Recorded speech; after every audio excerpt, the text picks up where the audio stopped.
안녕하세요. 행복 다이어트입니다. 우리는 매일 무엇을 먹을까 고민합니다. 이런 여러분들의 고민을 덜어줄 책, 산 음식, 죽은 음식, 지은이 더글라스 그람, 출판사는 사이먼 북스입니다. 인간은 무엇을 먹고 사는 동물일까요? 과일과 지방을 함께 먹으면 필요한 이유는 무엇일까요? 산 음식은 어떻게 몸을 변화시키나요? 참 음식을 고르는 4가지 기준에 대해서 알아보겠습니다. 지은이 더글라스 그람, 죽은 음식을 먹지 않고 산 음식을 위주로 먹는다면 우리 인간은 질병과 비만 없이 평생을 살 수 있다고 주장한다. 영양학 분야의 세계적인 권위자로 본인의 주장을 증명하기 위해 40년 가까이 스스로 운동선수가 되어 활동하고 있다. 전 세계를 돌며 5천여 회 강연을 했으며 하비 다이아몬드 박사와 함께 로푸드 운동의 아버지로 칭송받고 있다. 자연위생학협회 회장을 역임했으며 국제건강협회 회장으로도 활동 중이다. 인간은 과일을 먹고 살도록 설계된 동물이다. 순수한 자연 상태에서 인간은 과일을 먹고 산다. 과일을 먹는 영장류를 뜻하는 프루저보어는 주식이 과일이고 부수적으로 부드러운 녹색 채소를 먹고 사는 동물을 말한다. 여기서 말하는 과일에는 토마토, 오이, 피망과 같은 채소들도 포함시킬 수 있다. 다른 야생 동물들과 마찬가지로 인간은 실제로 다양한 음식을 섭취하면서 살아남았다. 그럼에도 불구하고 인간의 몸은 원초적으로 과일을 주식으로 섭취해야 건강하게 살 수 있는 동물이라는 점을 강조한다. 영양학적으로 과일은 다른 어떤 음식보다도 인간의 모든 필요를 충족시켜준다. 과일은 인간의 몸이 필요로 하는 영양소로 가득 차 있다.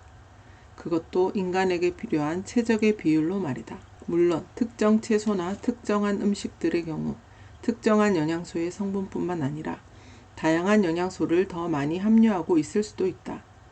그러나 과일은 우리 몸이 필요로 하는 영양소를 딱 필요한 만큼만 함유하고 있다. 호모사피엔스는 본성적으로 단 것을 좋아한다. 따라서 달콤한 과일을 좋아한다. 적당하게 익으면 과일은 자신의 탄수화물 성분을 인간이 더 이상 힘들게 소화할 필요가 없는 포도당과 과당, 단순당으로 변화시킨다. 과일 안에 듬뿍 들어있는 효소는 단백질을 아미노산으로 바꾸고 지방을 지방산과 글리세롤로 변화시킨다. 따라서 우리가 과일을 먹을 때는 그 달콤함만 즐기면 된다. 고기와는 달리 과일은 그 자체에 소화효소가 있기 때문에 인간이 힘들게 소화효소를 만드느라 고생할 필요가 없다. 과일은 이런 작전을 통해서 그 자손을 널리 퍼뜨릴 수 있다는 말이다. 과일을 주식으로 섭취하게 되면 다른 모든 방법보다 단순한 밥상을 차릴 수 있다. 가장 단순한 것이 가장 진실한 것이다. 날씬한 몸매와 투명한 피부를 유지하면서 평생 동안 의사를 찾지 않고 병원에 가지 않는 방법을 말해주겠다. 반드시 아침과 점심에 당신이 원하는 과일을 섭취하시라. 불로 조리된 어떤 채식 식단을 접하더라도 반드시 과일을 우선적으로 먹기 바란다. 식사 후에 단 것이 생각나지 않을 만큼 충분히 과일을 섭취하시라. 이렇게 간단하다. 신선하고 달콤한 과일을 많이 먹더라도 고혈당이 발생하지 않는다. 우리 몸에 과다한 지방이 쌓여 있지 않는 한 혈당 지수가 높은 과일을 섭취해도 당분은 혈관을 쉽게 빠져나온다. 건강한 사람의 혈당 지수는 식단이 변해도 크게 변하지 않는다. 당분이 우리 몸을 통과하는 3단계 과정. 우리가 먹는 당분이 세포의 연료로 쓰이기 위해서는 다음과 같이 3단계를 거쳐 우리 몸을 통과한다. 1단계, 당분을 섭취하면 소화가 시작된다. 2단계, 장의 벽을 통과하여 혈류로 들어간다. 3단계, 그 다음 혈류에서 나와서 세포로 부드럽게 이동한다. 이 과정은 불과 몇 분 안에 신속하게 이루어진다. 그러나 당신이 기름기 가득하고 진득진득한 고지방 식품을 먹으면 당분이 2단계에서 멈춘다. 당분이 창자의 벽을 통과해서 혈류 속으로 들어가지 못한다는 말이다. 당연히 우리 몸은 이 당분을 빼내서 혈류 속으로 집어넣기 위해 안간힘을 다한다. 이런 과정은 우리 몸을 매우 피로하게 하고 결국 질병으로 이어진다. 한편 힘들게 꺼내온 당분은 지방이 많은 혈액 속에 축적되어 혈당을 높인다. 칸디다증, 피로누적, 당뇨병에 걸리지 않을 수 없다. 지방 때문에 혈류 속에 당분이 쌓인다면 어떤 일이 발생할까? 이것은 췌장과 관련이 있다. 뇌가 명령을 내리면 췌장은 인슐린이라고 알려진 호르몬을 분비한다. 인슐린의 역할 중 하나는 혈액 속에 있는 당의 분자에 달라붙은 다음 혈관벽에서 인슐린 수용체를 찾아내는 일이다. 그 다음에 인슐린은 혈관막을 통해 당 분자를 세포와 세포 사이의 공간들에 위치한 체액으로 운반하고 계속해서 다른 장벽인 세포막을 가로질러 세포 속으로 안내한다. 지방이 많은 음식을 먹으면 혈관벽, 세포의 인슐린 수용체 부위에 지방막이 형성된다. 당신이 먹은 음식의 당 분자와 인슐린 자체에도 얇은 지방막이 형성된다. 이러한 지방이 혈액에서 빠져나오려면 하루 이상의 긴 시간이 걸린다. 지방은 정상적인 신진대사 활동을 억제하고 이러한 몸속의 각 부분들이 서로 상호작용하는 것을 방해한다. 프라이팬에 묻은 기름은 화학합성 세제가 아니면 좀처럼 제거하기 힘든 이유와 같다고 생각하면 쉽다. 구체적이고 세밀하게 설명하면 당신에게 조금 복잡하게 여겨질 수도 있기 때문에 나는 초등학생도 이해할 수 있을 정도로 단순화시켜 말해보겠다. 결론은 이렇다. 혈액 속에 지방이 너무 많으면 당분이 혈류 밖으로 빠져나오지 못한다. 결과적으로 당분이 소화기관에서 나와서 혈액으로 들어가기는 하지만 혈액에서 빠져나오지 못해서 혈당이 증가하는 것이다. 원래는 혈액에서 빠져나와서 세포로 전달되어 연료가 되어야 하는 것이 순서다. 우리 인류는 포도당을 원료로 해야만 생존할 수 있는 동물로 설계되었기 때문이다. 과일과 지방을 함께 먹으면 피로한 이유. 과일의 섭취가 만성 피로와 어떤 연관이 있나요? 몇 년 전에 나는 많은 사람들에게 이 질문을 듣고 갸우뚱했다. 과일은 에너지를 주는 음식이 아니던가? 나는 만성 피로의 생리에 대해 좀 더 깊이 연구했고 흥미로운 결과를 발견했다. 췌장의 기능이 저하되면 췌장이 피로해지거나 무리했을 때와 마찬가지로 부신이 예비 메커니즘을 동작시킨다.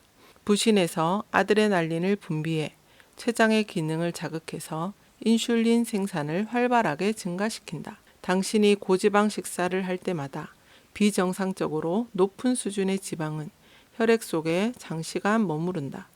혈중 지방 수치가 증가하면 정상적인 췌장의 기능으로는 혈액에서 당분을 없애기 힘들다. 따라서 우리가 고지방 식사를 오랫동안 고수하면 췌장이 건강한 혈당 수치를 유지하는 데 필요한 인슐린을 충분히 생산하지 못하게 된다. 혈당 수치가 정상적인 수준으로 완만하게 상승하고 감소하는 것이 아니라 가파르게 상승했다가 급격하게 감소한다. 지방의 과다 섭취로 인해 혈당 수치가 불안정해지는 것이다. 이렇게 되면 우리가 식사를 할 때마다 부신의 보조 기능에 과도하게 의존하게 되며 결국 췌장과 부신에 무리가 가게 된다. 산 음식은 어떻게 몸을 변화시키나? 인간은 왜 살이 찌고 질병에 걸리는가? 그렇다. 바로 우리 몸에 쌓인 독소 때문이다. 그 독소가 혈관을 파고들거나 뇌에 침입하면 치명적이다. 그래서 우리 몸은 지방과 수분을 불러들여 그 독소를 가두어 놓는다. 살이 찌고 질병에 걸리는 것도 죽음을 면하기 위한 자정작용이라는 통찰이 가장 먼저 필요하다. 독소가 빠져나가면 독소를 에워싸고 있던 지방과 수분이 저절로 빠져나간다. 우리가 살아있는 음식으로 식단을 바꾸기만 하면 우리 몸에 쌓인 독소는 저절로 빠져나가고 당연히 비만과 질병이 해결될 수 있다. 그렇다면 어떻게 음식을 바꿀 것인가? 당신의 죽어있는 식단에서 살아있는 음식의 비율을 점차 높여가기만 하면 된다. 어떤 사람들은 점심과 저녁은 그대로 두고 아침을 과일로 바꾸는 것이 가장 쉽다고 한다. 나 또한 이 방식이 음식을 바꾸는 첫걸음이라고 생각한다. 일단 이것이 익숙해지면 점심도 과일식으로 바꾼다. 머지않아 저녁 식단이 도전이 될 것이다. 어떤 사람들은 매 식사에서 과일식으로 시작해서 조리된 음식으로 끝내는 방법을 선호하기도 한다. 차차 식사의 초반에 먹는 과일의 양을 늘려서 마침내 완전히 과일식으로 바꾸는 것이다. 그러나 질병과 비만으로 나를 찾아왔던 환자들의 경험에 의하면 아침은 차 한 잔으로 간단히 한 다음 점심을 과일로만 먹고 저녁에는 천천히 과일과 채소의 비중을 높이는 것이 가장 쉬운 방법이었다고 하나같이 증언하고 있다. 당신은 과일과 채소의 몰랐던 맛에 감격을 하게 될 것이다. 그 다음 약 2주 정도만 지나면 그로 인해 변화되는 자신의 외모와 정신적인 쾌적함에 다시 한번 감격을 맛보게 될 것이다. 이런 식으로 그 효과를 느끼기 시작하면 의욕이 급증할 것이고 과일과 채소의 비율을 점점 더 쉽게 높일 수 있을 것이다. 참음식을 고르는 4가지 기준. 첫째, 이것은 자연 상태에서 맛있는 음식인가? 정상적인 미각을 가진 사람들이 만족하지 못하는 음식은 가짜 음식으로 생각해야 한다. 음식은 미각을 만족시켜야 한다. 신선하고 잘 익은 유기농 자연식품이 맛까지 좋다면 안성맞춤이다. 살아있는 음식의 품질은 맛에 비례한다. 맛있는 음식이 고품질이라는 말이다. 조리되지 않고 가공되지 않고 어떤 형식으로도 변형되지 않은 자연 상태. 바로 그 상태로 섭취할 수 없는 음식을 인간의 식단에 포함해서는 안 된다. 음식을 조리하면 할수록 미네랄의 원형은 파괴되고 당분과 녹말 성분은 변형된다. 단백질은 응고되고 지방은 아크롤레인을 함유한 독성 지방으로 바뀌며 비타민은 활력을 현저하게 잃는다. 그렇게 변형된 성분들은 우리 몸에 유독한 찌꺼기가 된다. 불을 가해 조리된 음식이 몸에 좋지 않다는 사실은 나는 쉽게 증명할 수 있다. 백혈구는 혈액을 관리하는 청소부 역할을 한다. 우리 몸에는 그 청소부가 무려 300만 개나 있다. 독성 물질이 혈류로 유입되면 혈액을 정화시키기 위해 백혈구 수치가 급증한다.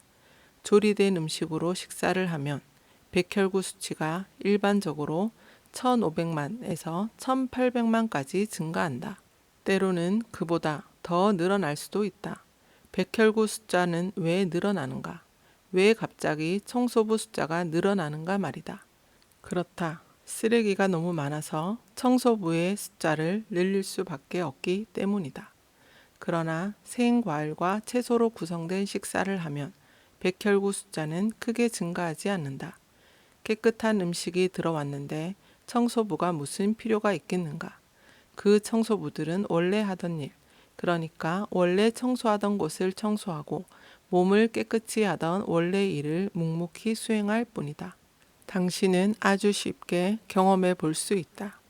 며칠 동안 요리된 일반 음식을 먹고 며칠 동안 과일과 채소로만 식사를 해 보시라.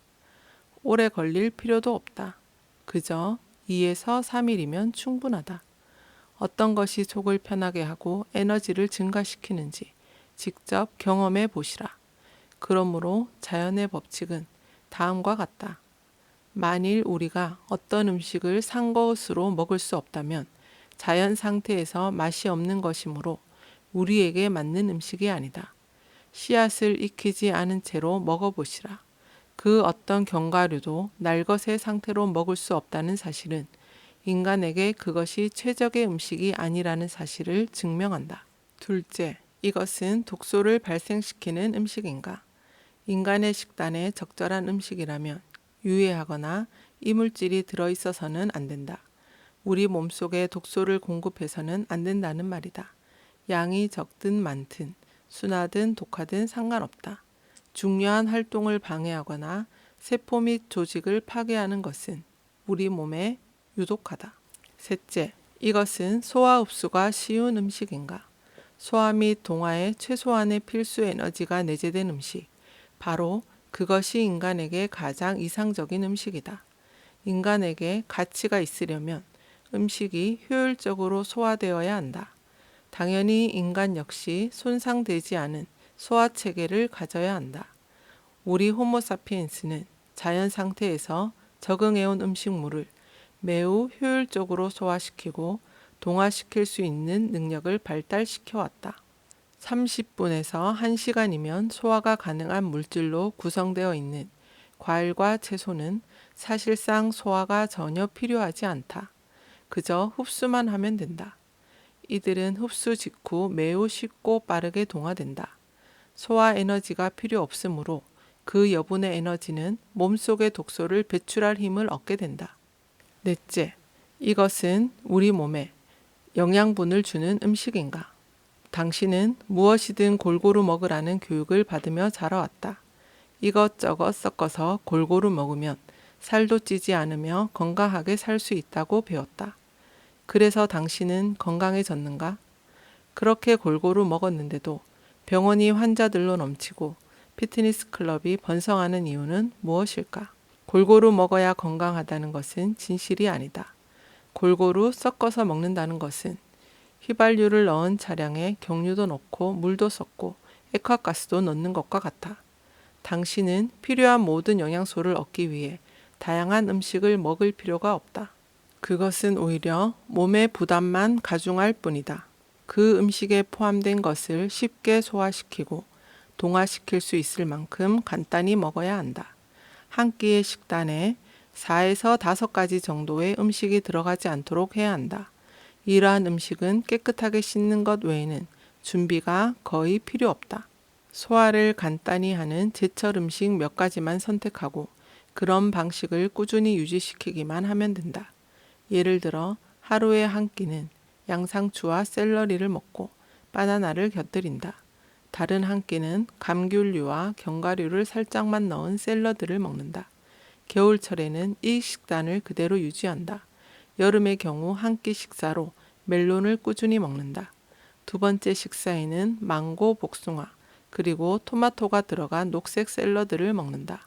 녹색잎은 미세 영양소를 다양하게 많이 가지고 있다는 특징이 있다. 이것이 건강을 위해 식단에 녹색잎을 포함해야 한다는 중요한 이유다. 지금까지 산 음식, 죽은 음식이었습니다. 들어주셔서 감사합니다. 행복한 하루 되세요.